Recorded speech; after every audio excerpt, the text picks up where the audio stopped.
Yo, it's your boy Orb Smoke back with another video. Today's video, we're going to be ranking every single NFL starting quarterback 32 to number 1.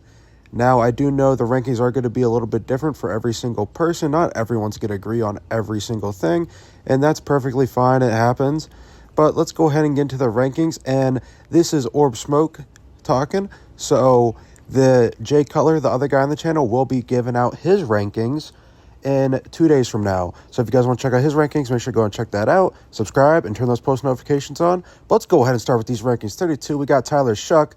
Don't know what the New Orleans Saints were really thinking here when they drafted him. I mean, not horrible guy, but in the second round, a little shocked to see him get taken in the second round. Don't know a whole lot about him, not much to say.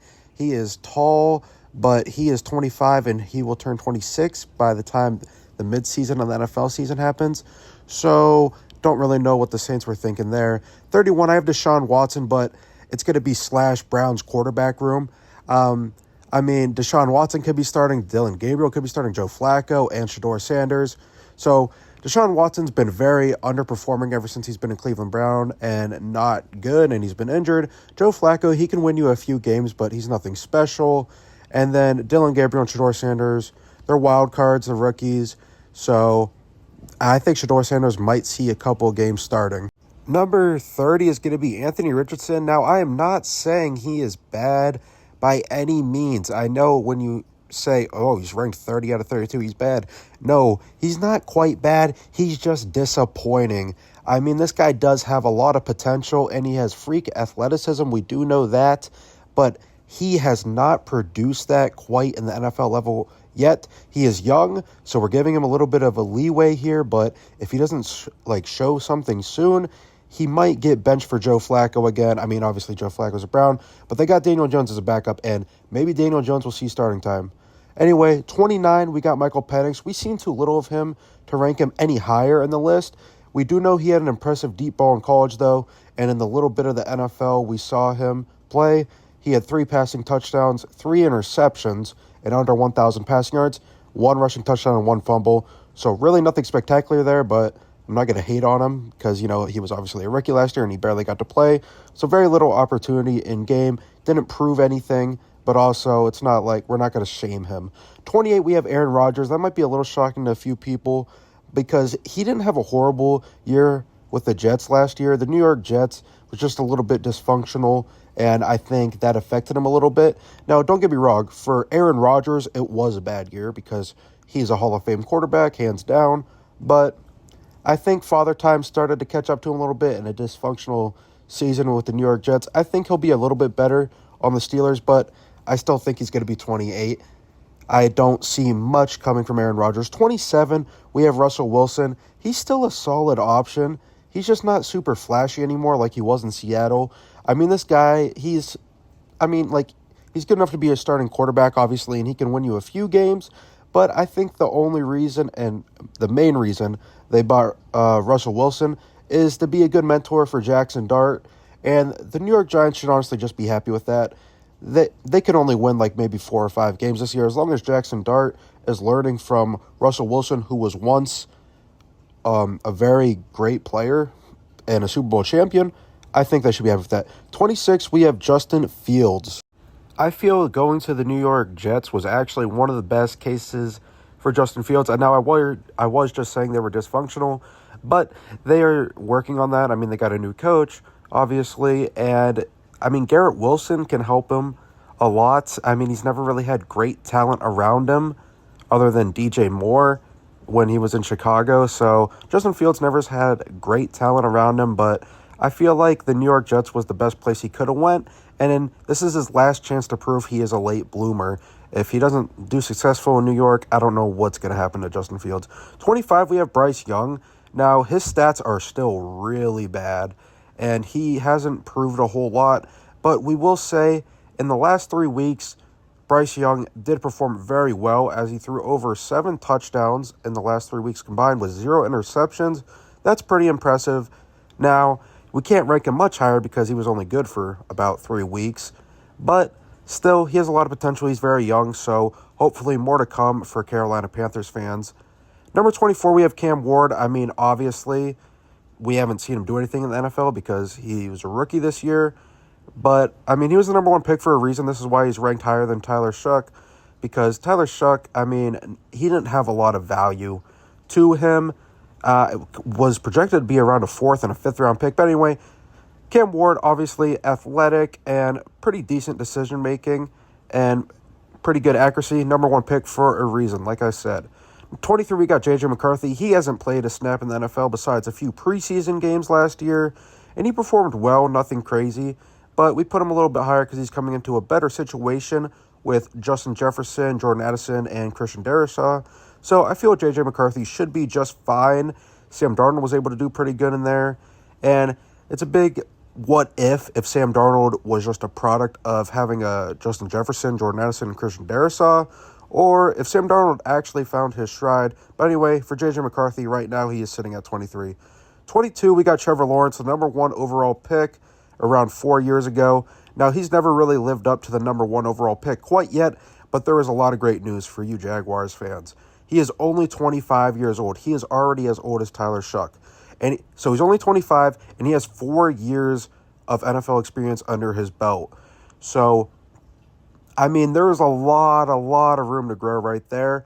And he did have, it's not like he's horrible. He did have one noteworthy season in 2022 with 25 passing touchdowns and 8 interceptions and over 4,000 yards passing. 21, we have Drake May. I really wanted to put him a lot higher, but I just can't quite yet. I think after this season is said and done, we'll say Drake May is going to be a top 15 quarterback. I am a big fan of this guy. I think he'll be good.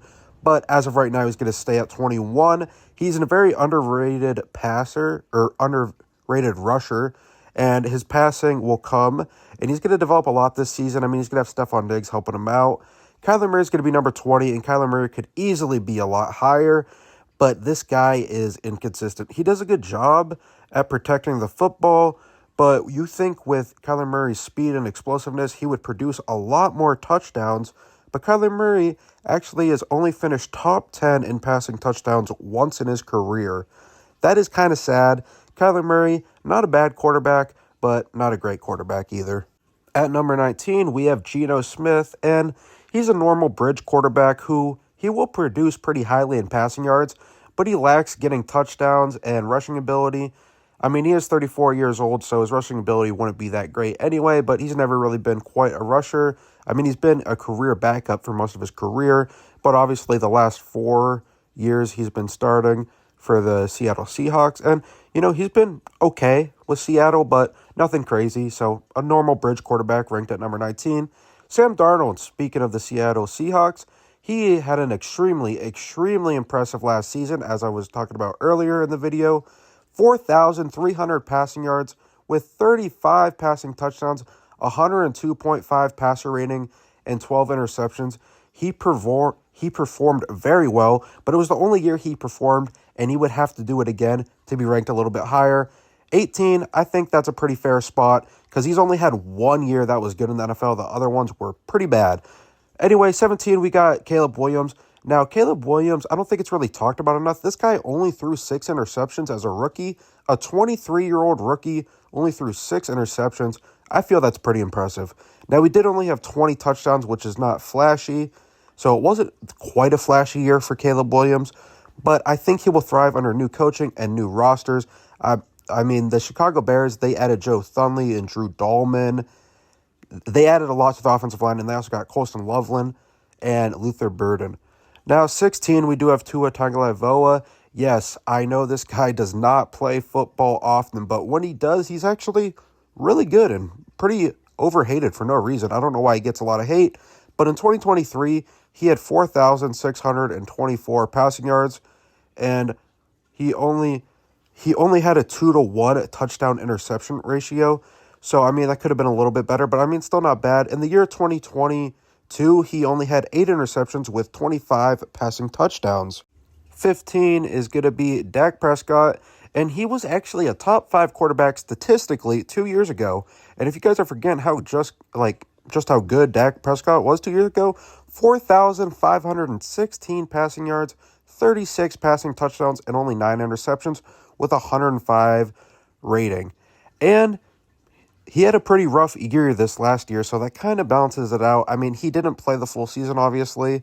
He was injured. He only played 8 games. But a lot of people talk about Tua not being healthy. Dak has actually missed quite some time as well. Dak has missed over 6 games in the last 5 seasons. 3 times he's missed over 6 games in the last 5 seasons.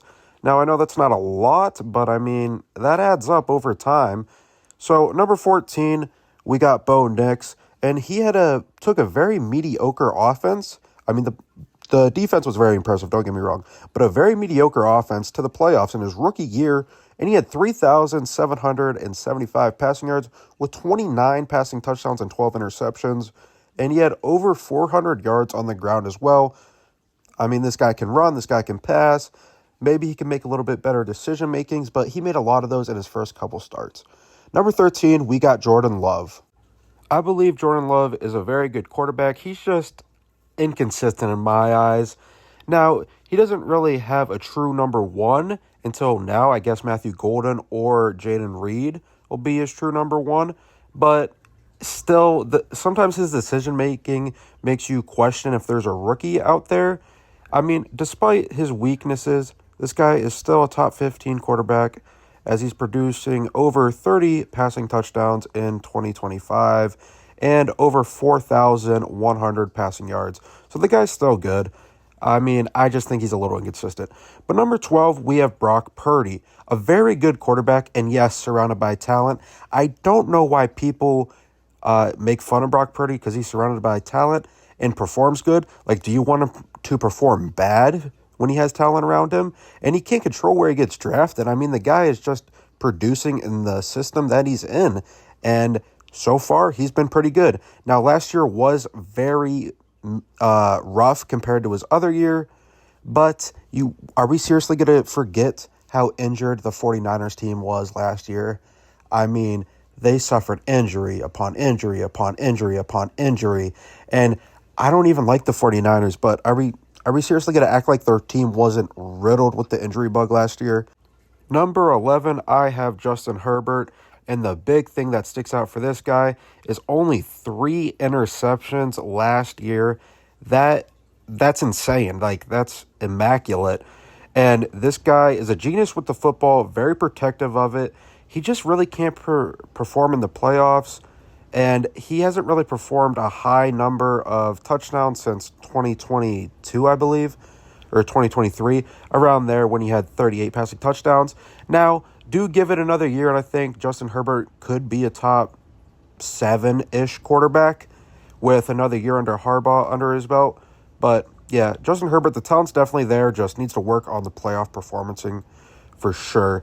And number 10, we have C.J. Stroud. Don't lose faith in C.J. Stroud just after one sophomore slump. It's a very common thing players struggle with. Sophomore slumps happen all the time to a lot of players. So do not lose faith in C.J. Stroud. This guy is still a stud. And his offensive line last year was a bunch of traffic cones. They didn't improve it a whole lot, but the signing of Cam Robinson will definitely help the offensive line. And Nick Chubb is definitely going to help with the explosiveness if he can come back to even 50% of what he used to be as a Cleveland Brown. Nick Chubb and Joe Mixon, that's going to be a pretty scary offense, and that will take some pressure off C.J. Stroud. At number 9, we have Matthew Stafford. Now, this guy, I think it's going to be his last year. If not, probably second to last year. He is getting up there in age, but he could still produce for sure. He is pretty impressive for how old he is, and his decision-making can be rough sometimes, but this guy has been a gunslinger since day one. He's just a natural-born gunslinger, and he's very good at it. I mean, sometimes it does cost them a few games, but more times than not, Matthew Stafford, if you give him the ball in the fourth quarter, he will win you the football game. He's a very impressive quarterback and definitely an all-time great. Number 8, we have Baker Mayfield, and going to Tampa Bay absolutely saved Baker's career. He had 2 back-to-back playoff appearances and back-to-back pretty impressive seasons.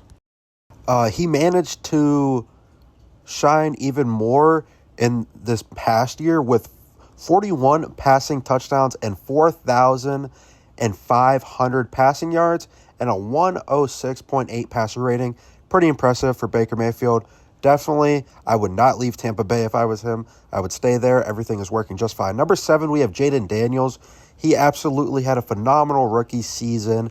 He had 3,568 passing yards in the rookie year, 25 passing touchdowns, only 9 interceptions in his rookie year. That's pretty impressive. Come on. And then this guy can also run the football. I mean, 890 yards with 6 rushing touchdowns. And it's not like this Commanders team is anything special. I mean, they do have a few solid people, but he took this team all the way from 1 win away to making a Super Bowl appearance. They made it to the NFC Championship. That is just insane. Jaden Daniels definitely a stud. Jared Goff, he is another very impressive quarterback, surrounded by talent, but no one really quite says that like they do about Brock Purdy. But anyway, Jared Goff, 4,629 passing yards this last year and 37 passing touchdowns. Second most passing yards in the league. This guy produces good numbers just about every year. He definitely can get it done. He's definitely the right quarterback for the Detroit Lions, too.